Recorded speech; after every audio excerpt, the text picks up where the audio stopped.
우리나라의 시대상과 바뀐 정책을 알아보는 시간, 정부광고 헌책방, 옛날 정책 이야기, 문화편을 함께할 듣동나 김용 기자입니다.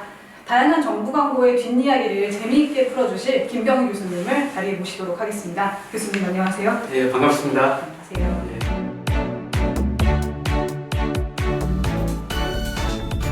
네, 교수님 지금 여기가 옛날의 어떤 극장의 모습을 새롭게 이렇게 구현한 그런 곳인데요. 영사기도 보이고. 네. 예전에 정부 광고가 영화관에서도 많이 나오지 않았나요? 영화 시작하기 전에? 네, 그렇죠. 종종 나왔고요. 잘 아시다시피 대한뉴스 같은 거는 영화 시작하기 전에 항상 나왔잖아요. 네.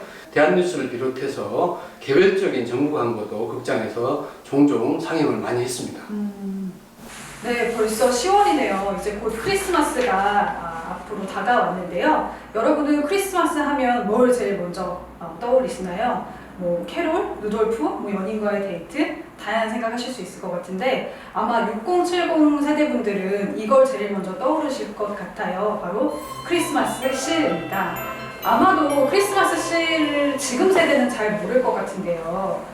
예전에는 이것을 거의 줄을 서서 샀다고 하던데 교수님도 그러셨나요? 당연히 그런 기억이 있죠. 네. 학생 때 크리스마스 실을 안 사면 무슨 큰일이 나는 것처럼 학교에서도 크리스마스 실을 판매했고 했기 때문에 항상 크리스마스 실을 사려고 노력을 했었습니다. 이 크리스마스 실을 사기 위해서 줄까지 섰다는데 정말 지금으로 따지면 최고의 인싸 아이템이었을 것 같은데요. 그렇다면은 이 크리스마스 실 캠페인 어떻게 진행됐는지 그 내용을 좀 알려주시면 좋을 것 같아요. 크리스마스 실은 항상 12월이면 전국 학교에서 학생들한테 전부 다 나눠주면서 크리스마스 실을 사게 했는데요. 지금 보시는 이제 광고는 여러분들 그 삼이자 선생님 아시죠? 삼이자 선생님이 20대 때 나오셔서 했던 이제 광고입니다.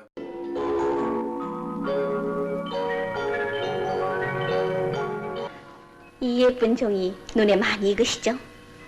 네, 크리스마스 시래요. 여러분이 결핵 환자를 위해서 사주시는 이 조그마한 딱지 한 장 한 장이 무서운 결핵을 뿌리 뽑는 원동력이 되고 있습니다. 근데 재밌는 것은 이 크리스마스 실을 딱지라고 표현을 하신 거죠. 지금 쓰지 않는 표현인데요. 그 당시에는 마치 우표같이 생겨가지고 크리스마스 실을 딱지라고 했고요. 삼이자 선생님이 굉장히 무료 봉사를 하신 걸로도 유명한 광고입니다. 정말 앳된 모습이신데요. 이 크리스마스 실 광고는 언제부터 시작이 됐을까요? 1960년 12월부터 이제 시작이 됐고요.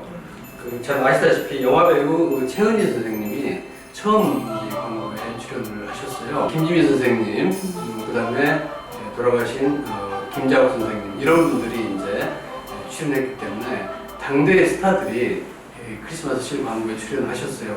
그만큼 예전에는 결핵 퇴치에 총력을 기울였다라는 뜻이기도 한 것 같아요. 예, 1930년만 해도 우리나라 결핵 환자가 40만 명이었는데요. 1960년대에 들어오면서 80만 명으로 늘어납니다. 해마다 4만에서 5만 명 정도의 사람들이 생명을 잃었어요. 그만큼 결핵은 우리한테 엄청난 질병이었는데요. 사실 안타까운 것은 지금도 결핵이 발생하고 있다는 것인데요. 그 질병관리본부의 국내 결핵 현황을 보면은 2019년 기준으로 23,821명의 결핵 환자가 발생을 했더라고요. 이게 OECD 회원국 35개국 중에서 결핵 발생률이 1위라고 합니다. 그럼에도 불구하고 요즘은 결핵에 대한 인식도 많이 낮고 또 크리스마스 실도 굉장히 판매가 저조한 걸로 알고 있거든요. 그 이유는 지금 우리가 손편지를 거의 안 쓰잖아요. 맞아요.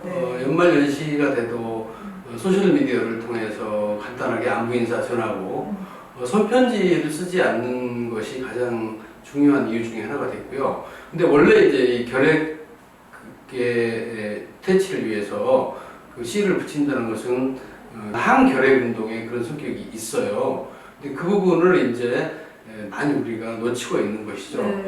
대신에 최근에는 이제 발전이 됐어요. 이른바 그린실이라고 해가지고 전자파 차단 기능을 가지고 있는 이제 그런 실들이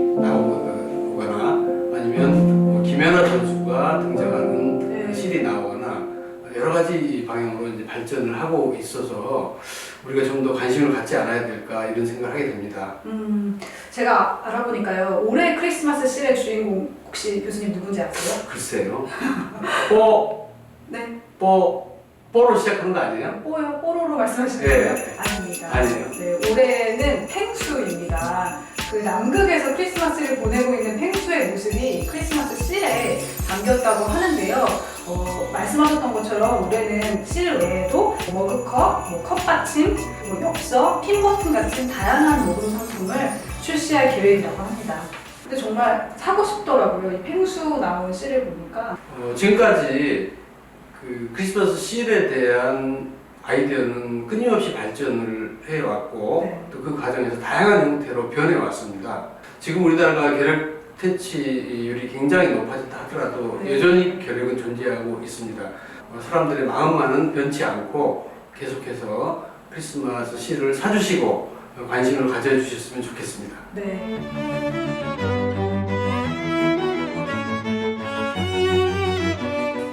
요즘에는 버스나 지하철을 탈 때 교통카드를 사용을 하잖아요. 근데 불과 20년 전만 해도 회수권을 사용했다고 해요. 저는 사실 기억에는 없는데요. 네, 이번에 만나볼 정책 광고 바로 회수권입니다. 1970년 12월 10일에 동아일보에 광고 하나가 실리는데요. 이 광고를 실었던 단체 이름이 굉장히 깁니다. 서울특별시 시내버스 여객자동차 운송사업조합이라는 곳에서 광고를 냈는데요. 정말 긴 이름의 단체죠. 교수님, 이 광고 내용 좀 설명해 주시겠어요? 헤드라인이 네. 학생 회수권 제도 실시에 대하여 이렇게 돼 있는데 무슨 논문 제목처럼 그러네요. 대하여 뭐 이렇게 했는데 네. 이 내용을 보면 기존에 25장으로 되어 있던 것을 한 권이라고 했는데요. 이것을 25장이 아니라 10장짜리를 한 권으로 이렇게 한다는 내용을 알리고 있고 이렇게 연료버스 카드도 그 쓰다가 남으면 잔금이 남잖아요. 그렇죠. 그것처럼 10장 중에서 몇 장 쓰고 몇 장 남으면 현금으로 돌려준다 이제 그런 내용도 들어있고 학교에서 판매한다 이런 내용이 들어있는데 재미있는 것은 학생 승차권이라고 하지 않고 왜 회수권이라고 했을까? 네. 아마 그 당시에 그 회수한다라는 그런 의미를 강조했는데 거기에는 사람을 좀 믿지 못한다는 그런 맥락도 좀 들어있습니다. 아, 그래요? 네. 현금으로 버스비를 내면 당시에 이제 기사와 안내양이 있었는데 그거를 버스 안내. 예, 믿지 못하는 측면이 일부 있었던 것 같아요. 예, 그래서 버스 회사 사장이. 네, 그렇죠. 네. 그래서 그걸 방지하기 위해서 이제 회수권을 했고 그게 이제 발전해서 99년에 들어서 토큰 제도로 바뀌기도 했죠. 제가 그 1980년대가 배경인 케이블 드라마를 봤는데요. 거기 보니까 이 회수권을 자를 때 본래 칸보다 더 작게 잘라서 10장짜리 회수권을 11장으로 만든 어떤 마법의 그런 장면을 본 기억이 있거든요. 교수님께서도 그런 경험이 있으신가요? 제가 그렇게 모범생처럼 보이십니까? 저는 당연히 해봤죠. 해보셨어요? 네, 10장을 가지고 11장으로. 예, 정교하게 이렇게 자르면 네. 저희 중고등학교 쉬는 시간에 주로 하는 일이 그런 거였어요. 11장으로 잘라서 이제 쓰고 했는데 네. 어떤 경우에는 그 기사님들한테 그걸 들켜가지고 이렇게 혼나고 그런 기억도 있습니다. 아주 지나간 시절에 개구장이 같은 추억이었죠. 그러네요. 네. 회수권이 왜 없어졌는지 알겠네요. 네네네. 네.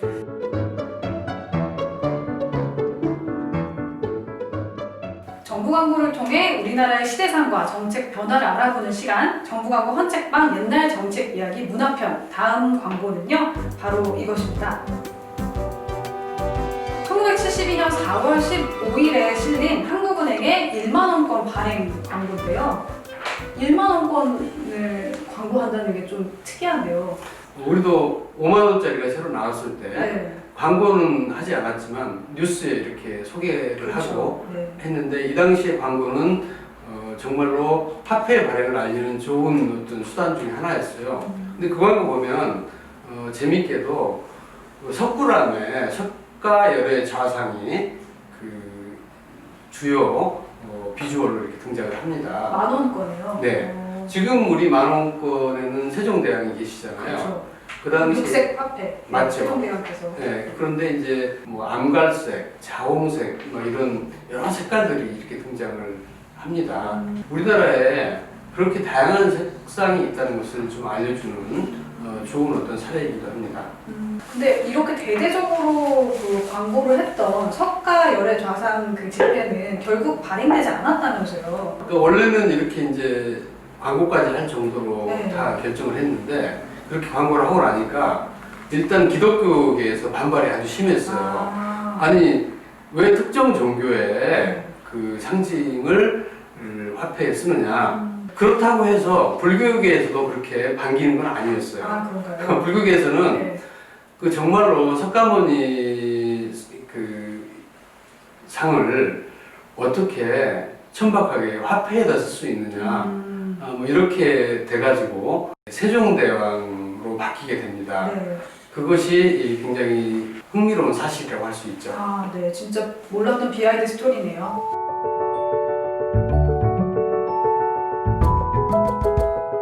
한국인은 밥심이라는 말이 있죠. 그런데 우리나라 1인당 쌀 소비량은 급격히 줄어들고 있다고 해요. 40년 전이랑 지금이랑 비교를 해보면요. 거의 1인당 소비량이 절반 이하로 떨어졌다고 하는데요. 사실 지금은 그래서 쌀을 더 많이 소비해야 된다라는 식의 어떤 광고를 하고 있는데 한 50년 전으로 시계를 돌려보면 그때랑은 전혀 달랐던 것 같아요. 그때는 흰 쌀밥을 먹는 게 아니라 혼식과 분식을 하라라고 정부에서 권장을 했다고 합니다. 엄마의 분식 솜씨 즐겨 먹는 우리 가족, 혼식으로 부강 찾고 분식으로 건강 찾자, 이런 슬로건이 있었나 봐요. 왜 이렇게 혼식과 분식을 권장했을까요? 이유는 간단하죠. 정부 수립을 거쳐서 그다음에 6.25 전쟁이 났잖아요. 네. 그러니까 쌀이 부족할 수밖에 없었어요. 그래서 그 시절에 쌀이 얼마나 귀했든지 보통 우리가 그 쌀을 표현할 때 요즘 쌀밥이라고 얘기하는데 네. 그 당시는 옥밥이라고 그랬어요. 구슬 옥자를 써가지고 그만큼 귀하다. 뭐 요즘 말로 보석밥이라고 할 수 있는 거죠. 네. 지금은 사실 건강 때문이라도 잡곡밥을 챙겨 먹는데 네. 참 그전에는 또 달랐네요. 네. 네. 근데 이제 분식하면 면이나 빵을 먹으면 될 것 같은데 혼식은 어떻게 해야 되나요? 그게 무슨 쌀밥과 잡곡의 어떤 비율이 있는 것인가요? 예, 그렇죠. 정부에서 발표한 걸 보면 네. 25% 이상 보리라든가 잡곡을 섞어서 밥을 하라. 이게 참 얼마나 정부에서 이 혼분식을 강력하게 밀었는지 좀 단번에 알 수 있는 사례인 것 같은데요. 학생들한테 이렇게까지 제재를 했다면 일반 식당은 더 강력한 조치를 취했을 것 같은데 어떤가요? 식당에서도 항상 음식에 대해서 검사를 받았어요. 자료를 보면요. 혼분식 장려운동은 1969년 1월 23일에 시작이 되는데요. 이것은 정부의 행정명령이었습니다. 행정명령은 지켜야 되는 거예요. 75년에 서울에서만 1336개 업소가 적발되었고 8개 업소는 영업이 취소됐어요.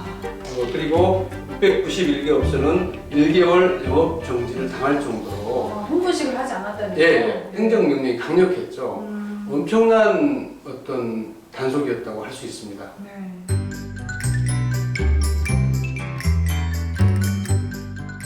정부 광고를 통해 우리나라의 시대상과 정책의 변화를 알아보는 시간, 정부 광고 헌책방 옛날 정책 이야기 문화편 함께 하셨는데요. 그 광고의 변천사를 통해서 우리나라의 문화 시대상의 변화를 또 살펴볼 수 있는 또 추억도 새록새록 하고요. 굉장히 흥미로운 시간이었습니다, 교수님. 예, 문화를 통해서 정부 광고를 보는 것은 네. 우리한테 두 가지 의미가 있다고 생각합니다. 하나는 우리가 역사하면 거의 뭐 왕조의 역사라든가 이런 것만 생각하는데 문화가 녹아있기 때문에 이것은 미시사의 역할을 한다. 세세하게 사람들이 살아왔던 일상생활을 엿볼 수 있는 그런 미시사의 역할을 한다는 점. 그 다음에 정부 광고가 단순히 정책을 알리는 역할뿐만이 아니라 실제로 국민의 문화생활에 결정적인 영향을 미치는 효과를 발휘한다. 네. 그런 말씀을 좀 드리고 싶네요. 네. 반갑고 감사합니다. 네. 감사합니다. 수고 많으셨어요. 네.